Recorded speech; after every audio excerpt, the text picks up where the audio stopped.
செல்லவன் அவர்கள் சொன்னார்கள், மன் லஸிமல் இஸ்திஃபார ஜஅலல்லாஹு லஹு மின் குல்லி தீக்கின் மஹரஜா வ மின் குல்லி ஹம்மின் ஃபரஜா வ ரஸகஹு மின் ஹைது லா யஹ்தசிப். ஹஸரத் ரசூலுல்லாஹ் சொன்னார்கள், இப்னு மாஜாவினுடைய பதிவு, அபூதாவுதிலே இந்த ஹதீஸ் இருக்கிறது.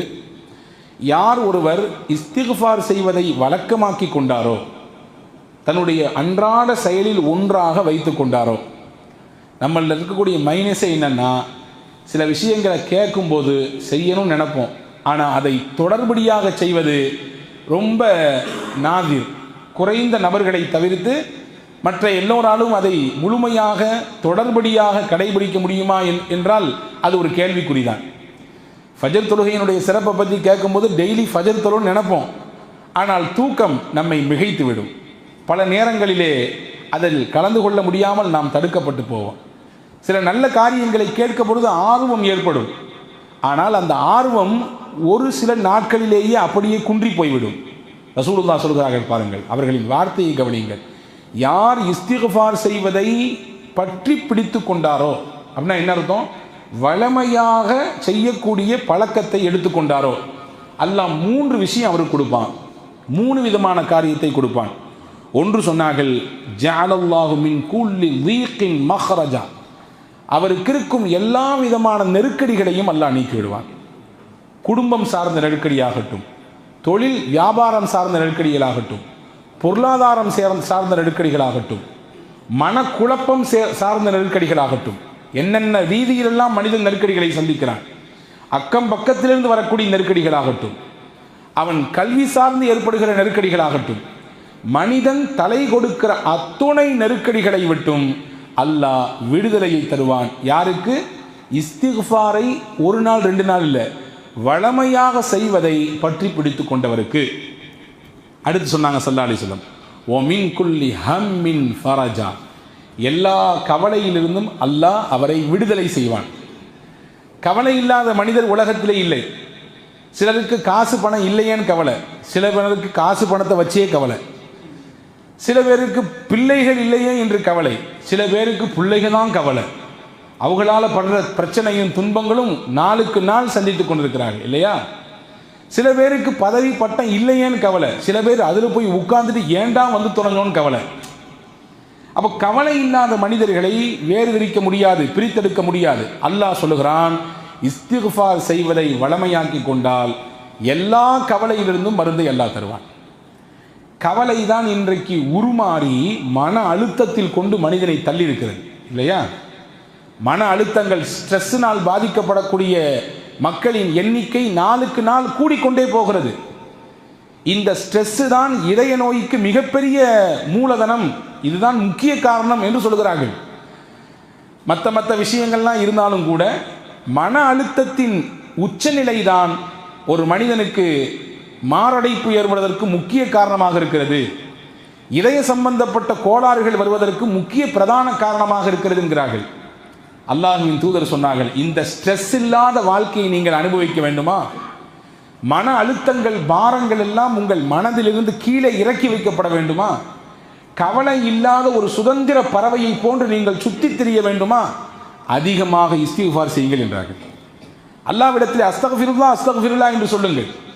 அவனிடத்திலே பாவ மன்னிப்பை ஒவ்வொரு நாளும் கேளுங்கள். நம்மிலே பலர் நினைத்திருக்கிறோம், பாவ மன்னிப்பு கேட்பதற்கென்று ஒரு வயது, காலம், வரம்பெல்லாம் இருக்கிறது, அப்போ வந்தால் செஞ்சுக்கலாம். ஆனால் அது அப்படிப்பட்ட ஒரு அமல் அல்ல. எப்படி ஒவ்வொரு நாளும் தொழுகிறோம் இல்லையா? ஒவ்வொரு நாளும் தொழுகிறோம் 5 நேர தொழுகை, அதே போன்றுதான் ஒவ்வொரு நாளும் செய்ய வேண்டிய ஒரு சிறப்பிற்குரிய அமல் பாவ மன்னிப்பு, இஸ்திக்ஃபார். இதை செய்வதனால் கிடைக்கிற 2வது பலன், உங்கள் கவலைகள் எல்லாம் பறந்தோடும்.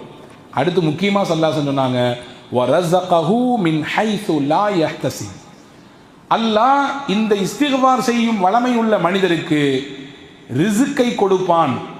எப்படி கொடுப்பான்? அவர் எதிர்பாராத இடத்திலிருந்து கொடுப்பான். அவர் நினைச்சு கூட பார்த்துருக்க மாட்டார், இந்த இடத்துல இருந்தெல்லாம் வந்து நமக்கு ரிஸ்க் வழங்கப்படுமா என்று. ரிஸ்க் என்ன? சாப்பாடு மட்டும் கிடையாது, வாழ்க்கைக்கு தேவையான எல்லாம் ரிஸ்க். உங்கள் வாழ்வாதாரத்திற்கு என்னவெல்லாம் தேவையோ, நீங்கள் வாழ்க்கை நடத்த, நாம் மூச்சு விடுவதற்கு, குடும்பத்திலே பயணிப்பதற்கு, சமூகத்திலே நாம் கலந்து உறவாடுவதற்கு, நம்முடைய குடும்பத்தை பராமரிப்பதற்கு, அன்றாடம் காலையிலிருந்து இரவு தூங்கும் வரை, சொல்ல போனால் 24 மணி நேரமும் நமக்கு என்னவெல்லாம் தேவைப்படுமோ எல்லாமே ரிஸ்க். கல்வியும் ரிஸ்க் தான், அதே போன்று செல்வமும் ரிஸ்க் தான், ஆரோக்கியமும் ரிஸ்க் தான், எல்லாம் ரிஸ்க்.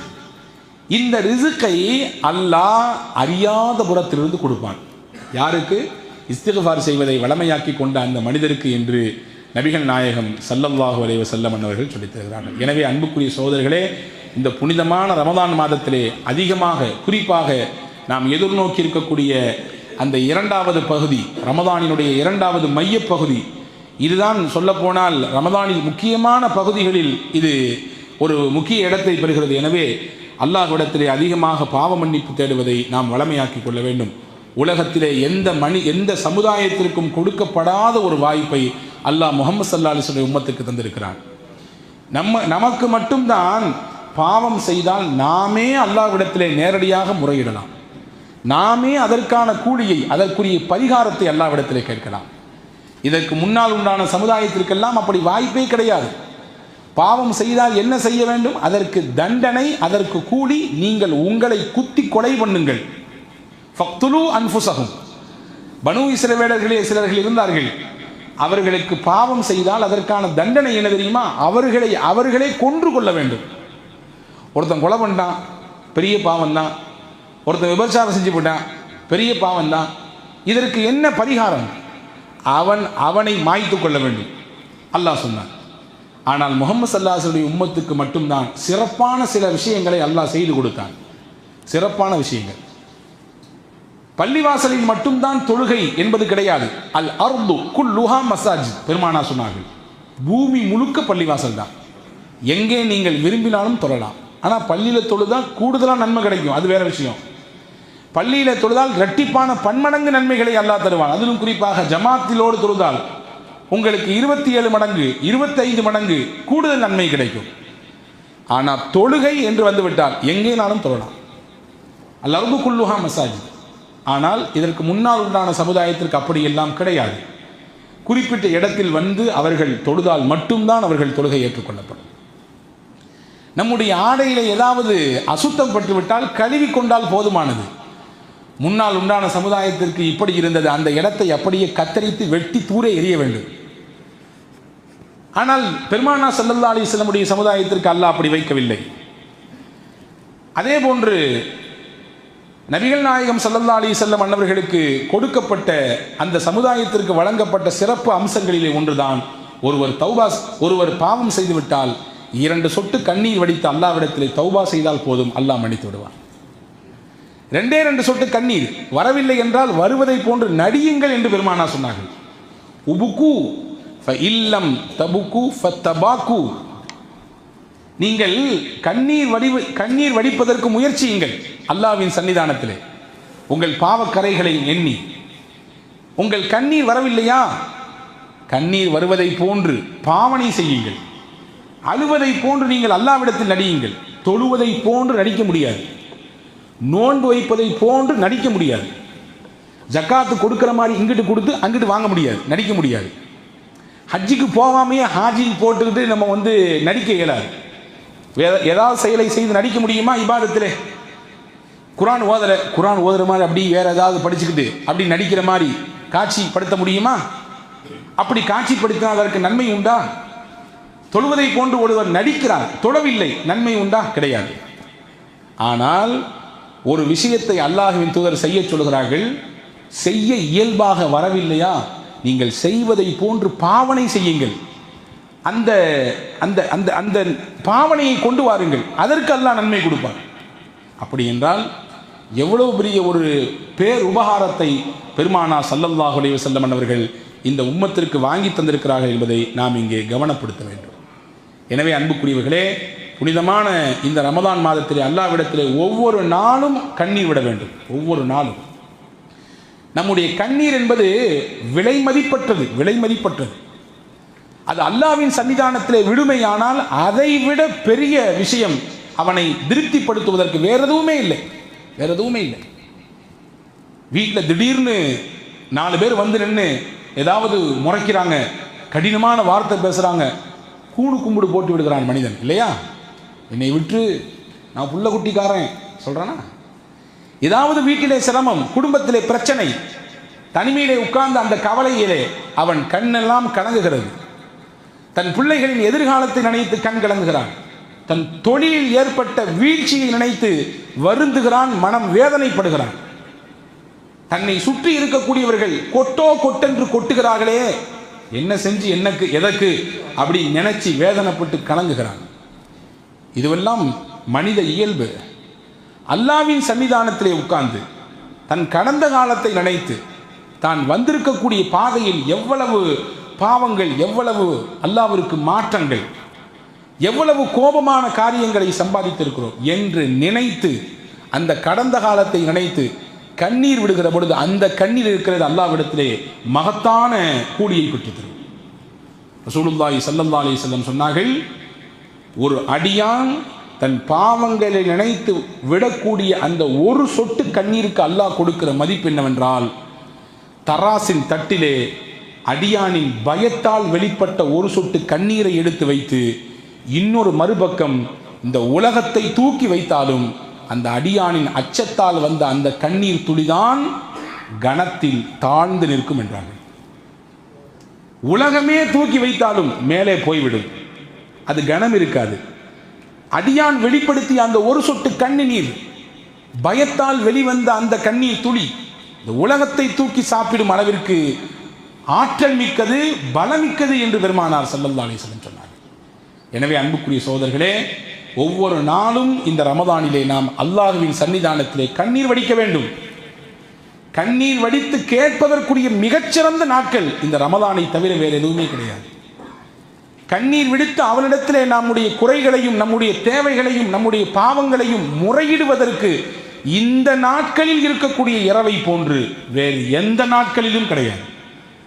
எனவேதான் நபிகள் நாயகம் ஸல்லல்லாஹு அலைஹி வஸல்லம் இதன் பகலிலும் இரவிலும் மனிதர்கள் செய்யக்கூடிய இபாதத்திற்கு அல்லாஹ் தருகிற வெகுமதியை பற்றி சொன்னார்கள். வெகுமதியை பற்றி சொன்னார்கள்.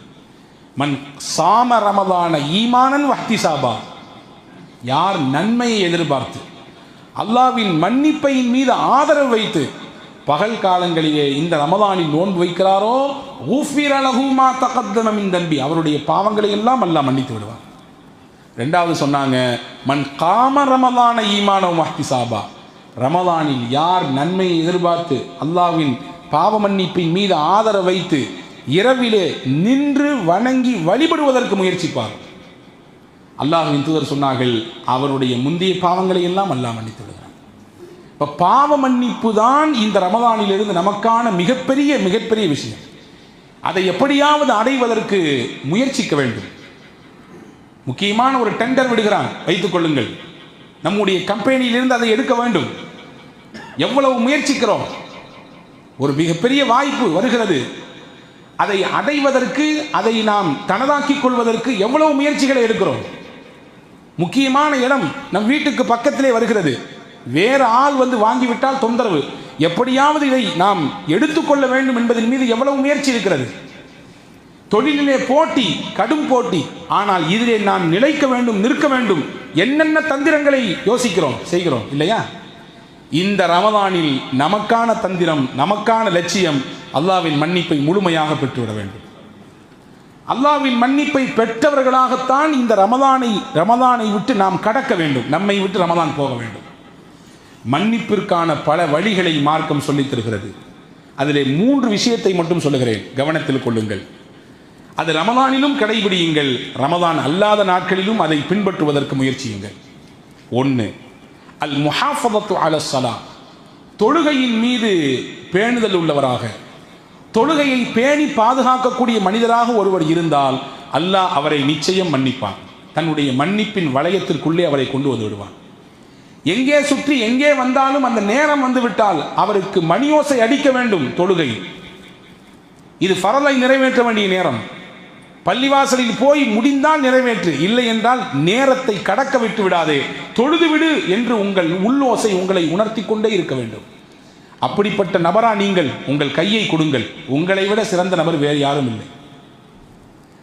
இந்த சிந்தனையில் உள்ள நபராக நீங்கள் வாழ்ந்தால் அல்லாஹ்வின் மன்னிப்பு நேரடியாக உங்களுக்கு எல்லா காலமும் கிடைத்துக் கொண்டே இருக்கும். நபிகள் நாயகம் கேட்டார்கள், அரஐத்தும் லவ் அன்ன நஹரன் பி பாபி அஹதிக்கும் யக்ஸிலு மின்ஹு குல்ல யௌமின் ஹம்ஸ மர்ரா. உங்கள் வீட்டுக்கு பக்கத்திலே ஒரு பெரிய ஆறு ஓடுகிறது, அதிலே நீங்கள் ஒரு நாளைக்கு 5 தடவை குளிக்கிறீர்கள். சொல்லிட்டு கேட்டாங்க, ஹல் யப்கா மின் தர்னிஹி ஷையா, அவர் உடலிலே ஏதாவது அசுத்தம் இருக்குமா, அழுக்கு இருக்குமா? ஒரு நாளைக்கு ஒரு தடவை குளிச்சாலே நீட்டாக இருப்பலாம், ஆனால் 5 தடவை குளிக்கிறார், ஏதாவது இருக்குமா அவர் உடம்பிலே? சஹாபாக்கள் சொன்னார்கள், நிச்சயம் இருக்காது யா ரசூலல்லாஹ். ஃபதாலிக மிஸ்ரு ஸலாத்தில் ஹம்ஸ் யம்ஹுல்லாஹு பிஹின்ன அல் ஹதாயா. இப்படித்தான் ஒரு மனிதர் ஒரு நாளைக்கு 5 முறை தொழுது விட்டால் அவர் பாவங்கள் எல்லாம் அவரை விட்டு உருண்டு ஓடிவிடும். எப்படி 5 முறை குளித்தால் உடலிலே அசுத்தமோ அழுக்கோ நாற்றமோ இருக்காதோ, அப்படித்தான் ஒரு நாளைக்கு ஒருவர் 5 தடவை தொழுது விட்டால் அவர் பாவங்கள் அவர் உடலிலோ அவருடைய இன்ன பிற பாகங்களிலோ இருக்காது, அவர் தூய்மையாகி விடுவார் என்றார்கள் பெருமானார் ஸல்லல்லாஹு அலைஹி வஸல்லம். அப்போ பாவங்கள் அழிக்கப்படுவதற்குரிய முதல் காரணம் 5 நேர தொழுகையிலே நாம் கவனம் எடுக்க வேண்டும். ரமதானிலே பள்ளிகள் தோறும் கூட்டம் நிரம்பி வழிகிறது இல்லையா? 5 நேர தொழுகையும் ஜும்மாவை போன்றிருக்கிறது எல்லா பள்ளிகளும். ஏன் ரமதான் போய்விட்டால் மற்ற நாட்களிலே அந்த ஈடுபாடு வரவில்லை? நாம் நமக்கு நாமே கேட்டுக்கொள்ள வேண்டிய கேள்வி இது. எனவே பாவ மன்னிப்பை எதிர்நோக்கி இருக்கக்கூடிய நாம், ரமதானின் மூலமாக மன்னிப்பை அடைந்துவிட வேண்டும் என்ற லட்சியத்தில் இருக்கக்கூடிய நாம் அதை தொடர்படியாக மற்ற மாதங்களிலும் பெற வேண்டும் என்றால் 5 கால தொழுகையிலே நீங்கள் நியமமாக பேணுதலாக இருங்கள். உங்களுக்கும் எனக்கும் நான் சேர்த்து சொல்லிக் கொள்கிறேன். 2வது காரணம் இஸ்பாகுல் உது வல் மஷி இலல் மசாஜித். ஒதுவை பரிபூர்ணமாக செய்வது, பள்ளிவாசலுக்கு முடிந்த அளவுக்கு நடந்து வருவது, இது உங்களை அல்லாஹ்விடத்திலே அந்தஸ்தை உயர்த்தி கொடுக்கும், உங்கள் பாவங்களை எல்லாம் போக்கும். அதற்கு ரசூலுல்லாஹ் கேட்டார்கள், அலா அதுல்லுக்கும் அலாமா யம்ஹுல்லாஹு பிஹில் ஹதாயா வ யர்ஃபஉ பிஹி தரஜாத். உங்கள் பாவங்களை எல்லாம் அழிக்கக்கூடிய, உங்கள் அந்தஸ்தை அல்லாஹ்விடத்திலே உயர்த்தி வைக்கக்கூடிய காரியத்தை உங்களுக்கு சொல்லித் தரட்டுமா என்று கேட்டு பெருமானார் ஸல்லல்லாஹு அலைஹி வஸல்லம் சொன்னார்கள், இஸ்பாகுல் உது அலல் மகாரி. மனம் வெறுக்கும் நேரத்திலும் கூட ஒதுவை பரிபூரணமாக செய்யுங்கள். ஒது செய்யக்கூடிய அந்த விதத்திலே பரிபூரணத்தை நீங்கள் கையாளுங்கள். ஒரு தடவை செய்வது ஃபர்து, 3 தடவை செய்வது சுன்னத். ஒவ்வொரு உறுப்புகளையும் கழுவது, அது எல்லா நேரத்திலும் அதை மிகச்சிறப்பாக கடைபிடியுங்கள். 1. அடுத்து சொன்னாங்க வக்கஸ்ரத்துல் ஹுதா இலல் மசாஜித். பள்ளிவாசலுக்கு சில எட்டுக்கள் எடுத்து வைத்து நடந்து வாருங்கள். சில எட்டுக்கள். காரணம், நீங்கள் ஒவ்வொரு எட்டை எடுத்து வைக்கும் பொழுதும் ஒரு பாவம் அளிக்கப்படுகிறது, ஒரு அந்தஸ்தை அல்லாஹ் உங்களுக்கு உயர்த்துகிறான். உங்களுக்கான தரஜா அல்லாஹ்விடத்திலே உயர்ந்து போய்கொண்டே இருக்கும். அடுத்து சொன்னாங்க வன்திபாரு ஸலாத்தி பஅத ஸலா. ஒரு தொழுகைக்கு பிறகு இன்னொரு தொழுகையை எதிர்பார்த்து காத்திருங்கள்.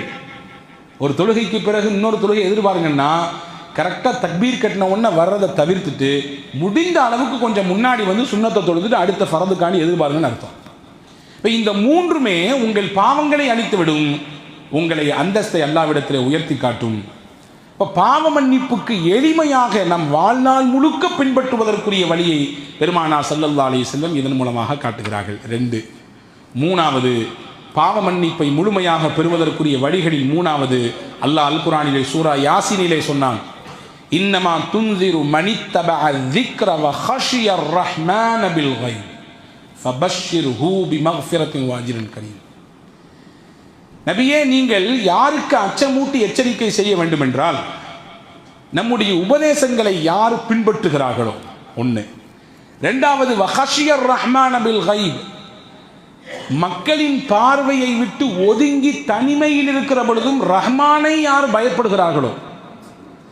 எல்லாரும் இருக்கும் பொழுது நம்ம இந்த காரியத்தை செஞ்சால் நம்மளை எப்படி பார்ப்பாங்க, ஐயோ வித்தியாசமாக பார்ப்பாங்களே அப்படின்னு நினச்சி ஒரு விஷயத்தை விடுறது, பாவத்தை செய்யாமல் இருக்கிறது வேற. யாருமே இல்லாமல் தனி அறையில் இருக்கிற பொழுதும் பாவத்தின் எல்லா வாசல்கள் திறந்திருக்கிற நேரத்திலும் யாருடைய கண்களுக்கும் அகப்படாத இடத்தில் இருக்கிற பொழுது எல்லா பாவத்தின் அலைபோசைகள் உங்கள் இடத்திலே வந்த நேரத்திலும் அல்லாஹ் இருக்கிறான்றதுக்காக வேண்டி ஒரு பாவத்தை தவிர்ந்தால் அதற்கு ரசூலுல்லாஹ் சொன்னாங்க, அல்லாஹ் சொன்னா ஃபபஷ்ஷிர்ஹு பிமக்ஃபிரத்தின் வ அஜ்ரின் கரீம். நபியே, அவருக்கு நீங்கள் சுப செய்தி சொல்லுங்கள். அல்லாஹ்விடத்திலிருந்து மகத்தான மன்னிப்பு அவருக்கு இருக்கிறது. வ அஜ்ரின் கரீம், சங்கையான கூலி அவருக்கு நாளை மறுமையிலே காத்திருக்கிறது என்றான் அல்லாஹ். அன்புக்குரியவர்களே, பாவத்தை தவிர வேண்டும். அது வெளிப்படையான பாவமானாலும் சரிதான், அந்தரமான பாவமானாலும் சரிதான், எல்லாரும் சேர்ந்திருக்கிற பொழுதாக இருந்தாலும் சரிதான். குறிப்பாக நம் தனிமையில் இருக்கிற பொழுது நம்மை தூண்டக்கூடிய சில பாவங்கள், நம் மன இச்சைகள் நம்மை அப்படி தட்டி எழுப்பக்கூடிய சில பாவங்கள், இதையெல்லாம் மனிதன் விடுகிற பொழுது அல்லாஹ்வின் மன்னிப்பிற்கு அவன் தகுதி உள்ளவனாக மாறுவான். தனிமை ஒரு மனிதனை ஆக உயரத்துக்கு உயர்த்தவும் செய்யும். அதே தனிமைதான் அதை பயன்படுத்த தவறினால் அவனை அதல பாதாளத்தில் கொண்டு தள்ளிவிடும். தனிமைதான் யாத்திகாஃப். அந்த யாத்திகாஃபிலிருந்து மனிதர்கள் அல்லாஹ்வை துதித்து வணங்கி அவனின் பக்கம் நெருங்குவதற்கு வாய்ப்பு இருக்கிறது. எத்தனையோ நபிமார்கள் தனித்திருந்தார்கள். தனித்திருந்து அல்லாஹ்வை திக்ர் செய்ததற்கு பிறகுதான் நுபுவத் என்ற பேரொளியை பெறுகிற அளவிற்கு ஆற்றல் பெற்றார்கள், வரலாற்றிலே பார்க்கிறோம். ஆனால் அதே தனிமைதான் அதை பயன்படுத்த தவறினால் பல விளைவுகளை, பல்வேறு சறுக்கல்களை வாழ்க்கையிலே சந்திக்க நேரிடும். உமர் இப்னு அப்துல் அசீஸ் ரஹிமஹுல்லா, உங்களுக்கு எல்லாம் தெரியலாம், இரண்டாவது ஜனாதிபதி என்று வரலாற்றிலே சிறப்பு பெயர் பெற்றவர்கள். அவர்கள் பற்றி வரலாற்றில் எழுதுகிறாங்க, உமர் ரலியல்லாஹு அன்ஹு என்ன தன்மலா இருந்துச்சோ அப்படியே அச்சு அசலா அவர்கிட்ட இருந்துச்சாமா. நீதத்தின் உறைவிடம் அவர் எளிமையின் மறு உருவம் உமர் இப்னு அப்துல் அசீஸ். சொல்ல போனால் வரலாற்றில் எப்படி எழுதுறாங்க, 4 ஹுலஃபா உர் ராஷிதீன்கள் இருந்தாங்க, 5வது ஹுலஃபா உர் ராஷிதீன் உமர் இப்னு அப்துல் அசீஸ் எழுதுறாங்க. அவ்வளவு சிறப்பான ஆட்சியை கொடுத்தவர். இந்த சிந்தனையும் இந்த தார்மீக பொறுப்பும் அவருக்கு எப்படி கிடைத்தது? வேற எப்படியும் கிடைக்கல, அவங்களுடைய சந்ததி, அவங்களுடைய முன்னோர்கள் வழியாக அப்படியே அவருக்கு கிடைத்தது. வரலாற்றில் எழுதுகிறார்கள், உமர் ரலியல்லாஹு அன்ஹு அவருடைய ஹிலாஃபத்தின் காலத்திலே இரவிலே ரோந்து போகிறார்கள், ஊரை அப்படியே கண்காணிக்க. போகிற இடத்திலே ஒரு வீட்டிலே உள்ளே இருந்து சத்தம் கேட்கிறது. ஒரு இளம்பெண் பாலை கறந்து வைத்திருக்கிறாள். அந்த இளம்பெண்ணுடைய தாயார் அந்த பெண்ணிடத்திலே சொல்லுகிறாள், கொஞ்சம் தண்ணியை ஊற்றி கலந்து மக்களுக்கு டிஸ்ட்ரிபியூஷன் பண்ணலாம் அப்படின்னு சொல்கிறாங்க. அந்த அம்மா சொல்லுது, பண்ணக்கூடாது, உமர் ரலியல்லாஹுடைய உத்தரவு இருக்குது, தண்ணியை பாலில் தண்ணியை கலக்கக்கூடாது, தப்பு. அந்த அம்மா சொல்லிச்சாமா, உமர் என்ன ஹலீஃபா நம்ம வீட்டில் திறந்து போட்டால் பார்த்துட்டு இருக்கிறாரு, வீட்டின் முகட்டை திறந்தா பார்த்துருக்கிறார், அவருடைய உத்தரவு இருக்கட்டும், நீ கலக்கிறத கலை அப்படின்னு சொல்லி அம்மா சொல்ல, அந்த இளம்பெண் சொன்னது, உமர் பார்க்கல, உமரையும் உன்னையும் என்னையும் படைத்த அல்லாஹ் பார்க்கிறானே, உமர் பார்க்காட்டால் என்ன, அல்லாஹ் பார்க்கிறான், எனவே இந்த தப்பை செய்யக்கூடாது. இந்த பேச்சுவார்த்தை உமர் ரலியல்லாஹுவின் காதில் பட்டது, வேற ஒன்றுமே சொல்லவில்லை. அந்த இடத்தை விட்டு கடந்து போய்விட்டார்கள். வீட்டுக்கு போய் தன்னுடைய மகனை கூப்பிட்டாங்க. அவங்க பேர் ஆசிம் பின் உமர். ஆசிம் ரலியல்லாஹுவை அழைத்து சொன்னார்கள், உனக்கு நான் ஒரு பெண் பார்த்திருக்கிறேன், அந்த பெண்ணினுடைய தன்மை இப்படியானது, அல்லாஹ்வை எல்லா நேரத்திலும் பயப்படக்கூடியது, குறிப்பாக தனிமையில் அந்த பெண் அல்லாஹ்வை அஞ்சுகிறாள், இதை விட வேற என்ன வேணும் பெண் பார்ப்பதற்கு தகுதி, இந்த தகுதியை வைத்து நான் உனக்கு பெண் பார்த்திருக்கிறேன், முடித்துக் கொள்கிறாயா? தாராளமாக முடிச்சுக்கிறேன் நான். ஆசிம் அந்த பெண்மணியை நிக்காஹ் செய்தார். இந்த இருவருக்கும் ஒரு பெண் குழந்தை பிறந்தது. அந்த பெண் குழந்தையை அப்துல் அசீஸ் பின் மர்வான் இப்னு ஹக்கம், மர்வான் இப்னு ஹக்கம் என்று சொல்லக்கூடிய உமையாக்களின் மிகப்பெரிய ஆட்சியாளர்களில் ஒருவர், அவருடைய மகன் அப்துல் அசீஸ் ஆசிமுக்கு பிறந்த அந்த பெண் குழந்தையை திருமணம் செய்தார். இந்த தம்பதிகளுக்கு பிறந்தவர் தான் உமர் இப்னு அப்துல் அசீஸ். எங்கிருந்து உமர் இப்னு அப்துல் அசீஸுக்கு இந்த சிந்தனை வந்தது? நீதமாக இருக்க வேண்டும் என்ற பக்குவம் வந்தது, அல்லாஹ் பார்க்கிறான் என்கின்ற உணர்வோடு வாழ வேண்டும் என்கின்ற தன்மை பிறந்தது. அவங்க அம்மா வழியாக வந்தது, அவர்களுடைய மூதாதையர்களின் வழியாக வந்தது. எனவே அன்புக்குரிய சகோதரர்களே, இங்கே சொல்ல வரக்கூடிய செய்தி என்னவென்றால், அல்லாஹ் பார்க்கிறான் என்ற உணர்வு நம் தனிமையில் இருக்க, குறிப்பாக தனிமையில் இருக்க வேண்டும், எல்லா நேரத்திலும் இருக்க வேண்டும். அப்படி இருக்குமையானால் மனிதன் பாவத்தை விட்டு தவிர்ந்து வாழுவான். அப்படிப்பட்ட சிந்தனையில இருக்கக்கூடியவர்களுக்கு அல்லாஹ் முழுமையான மன்னிப்பை தருவான் என்று அறிஞர்கள் சொல்கிறார்கள். ஆக இந்த 3 விஷயத்தை நாம் கவனத்தில் வைத்து அதை செயல்படுத்த முனைவுமையானால் வல்ல ரஹ்மானின் பரிபூரணமான மன்னிப்பை பெற முடியும். தௌபாவிற்குரிய மாதமாக இருக்கிறது. அல்லாவிடத்திலே அழுது, அல்லாவிடத்திலே கண்டிப்போடு, அவனிடத்திலே உரிமையோடு கேட்கக்கூடிய மாதமாக இந்த ரமதான் இருப்பதினாலே நம்முடைய எல்லா தேவைகளையும் கேட்பதோடு நம்முடைய கடந்த காலத்திலிருந்து பாவங்கள் மொத்தமும் அளிக்கப்பட்டு தூய்மையானவர்களாக, பரிசுத்தமானவர்களாக நாம் மீண்டு எழ வேண்டும் என்கின்ற அக்கறையோடு நம்முடைய துவாவிலே இதை இணைத்துக் கொள்வோம். வல்ல ரஹ்மான் அப்படிப்பட்ட உயர்ந்த நற்பாக்கியத்தை உங்களுக்கும் எனக்கும் எல்லா மக்களுக்கும் வழங்கி அருள் புரிவானாக. ஆமீன். வாஹிர் தாவானா அல்ஹம்துலில்லாஹி ரப்பில் ஆலமீன். அஸ்ஸலாமு அலைக்கும்.